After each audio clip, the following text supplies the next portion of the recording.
నేను ప్రతిరోజు అప్లోడ్ చేసే ఏ వీడియోకి మీరు మిస్ కాకూడదు అనుకుంటే ఇక్కడ రెక్కల కనిపిస్తున్న సబ్స్క్రైబ్ అనే బటన్ ప్రెస్ చేయండి, ఆ పక్కన వచ్చే బెల్ బటన్ కూడా ప్రెస్ చేయండి. ఈ వీడియోని అయితే తప్పకుండా లైక్ చేయండి. ఫ్రెండ్స్, ఈ వీడియో కింద డిస్క్రిప్షన్ లో ఒక న్యూస్ యాప్ లింక్ ఇచ్చాను. యాప్ జస్ట్ 4 MB మాత్రమే ఉంటుంది. ఈ యాప్ ఇన్స్టాల్ చేసుకున్న వెంటనే మీకు 50 రూపీస్ అనేది రావడం జరుగుతుంది. ఈ యాప్ ద్వారా మనం మంత్లీ 5000 వరకు ఎర్న్ చేసుకోవచ్చు. సో తప్పకుండా అందరూ ట్రై చేయండి. Hi guys, Mahesh here. Friends, competitive exams prepare అయ్యారు. ఖచ్చితంగా టైం మేనేజ్మెంట్ అనేది చాలా ఇంపార్టెంట్. సో అందువల్ల నేను ప్రతిరోజు కూడా చాలా కష్టమైన వాటికి కూడా నేను ప్రతిరోజు కూడా చాలా సింపుల్ కోర్స్లో మీకు చాలా మంచి ఇన్ఫర్మేషన్ అయితే అందించడం జరుగుతుంది.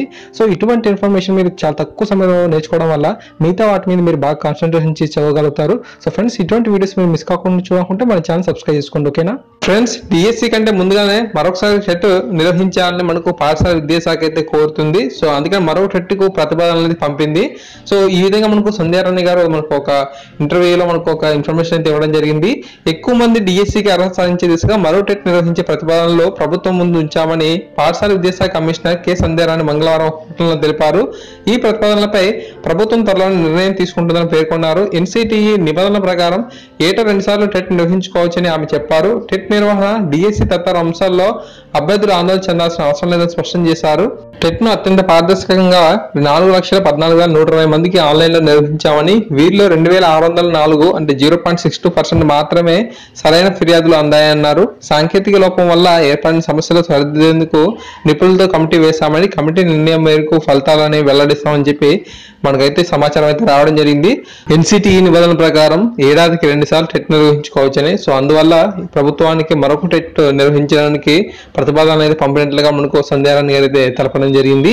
టెట్ నిర్వహణ, డిఎస్సి తదితర అంశాల్లో అభ్యర్థులు ఎలాంటి ఆందోళన చెందాల్సిన అవసరం లేదని తెలిపారు. ఉపాధ్యాయ అర్హత పరీక్షలో కొందరు అభ్యర్థులకు 5 ప్రశ్నలు కనిపించకపోవడం సాంకేతిక లోపం వల్ల వచ్చిన సమస్యనని, వీటిని సరిదిద్దేందుకు సాంకేతిక విషయ పరిజ్ఞానం గల నిపుణులతో కమిటీ వేశామని తెలిపారు. ఈ కమిటీ నిర్ణయం మేరకు ఫలితాలు వెల్లడిస్తామని చెప్పి పేర్కొన్నారు. కొంతమంది అభ్యర్థులకు తప్పుడు జవాబు పత్రాలను ఇస్తున్నామన్న ఆరోపణలు అనేవి మనకు నిరాధారమైనట్టు ఇన్ఫర్మేషన్ అయితే రావడం జరిగింది. సో ఫ్రెండ్స్, మనకు ఎవరికైతే ఇప్పటివరకు 5 క్వశ్చన్స్ ఏవైతే కనిపించలేదు, అంతేకాకుండా జంబ్లింగ్ ఏదైతే ఉందో, అంటే మనకు 27వ తారీఖున కొన్ని ప్రశ్నలు 77 నుంచి 84 ప్రశ్నలు అనేవి జంబ్లింగ్ అయ్యాయి కదా. సో వీటికి సంబంధించిన ఫలితాలు అనేవి మనకు అతి కొద్ది రోజుల్లోనే రాబోతున్నాయి. అంతేకాకుండా టెట్ కి సంబంధించి మనకు వచ్చిన అప్డేట్ ప్రకారం పరిశీలించినట్లయితే ఈసారి మనకు డిఎస్సి కంటే ముందుగా ఖచ్చితంగా మనకు ఈ యొక్క టెట్ అయితే నిర్వహించబడుతుంది.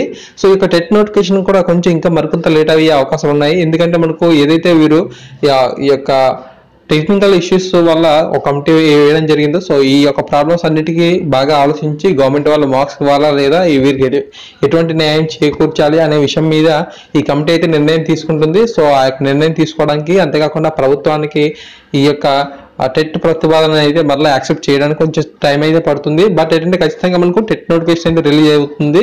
సో మనకు వచ్చే నెలలో కనుక మనకు టెట్ నోటిఫికేషన్ కనుక వచ్చినట్లయితే మనకు జూన్లో మనకు టెట్ ఎగ్జామ్ ఉండి, సో తర్వాత మనకు డిఎస్సి ఎగ్జామ్ అనేది చాలా ఆగస్టు వరకు దూరంగా వెళ్ళిపోయే అవకాశాలు ఉన్నాయి. సో ఖచ్చితంగా మనకు ఈ టెట్ అండ్ డిఎస్సి ఉంటాయని మీకు విశ్వాసం ఉంది కాబట్టి, సో వాటికి తగ్గట్టుగా మీ యొక్క ప్రిపరేషన్ అయితే స్టార్ట్ చేయండి. సో ఫ్రెండ్స్, ఈ విధంగా మనకు ఇన్ఫర్మేషన్ అయితే రావడం జరిగింది.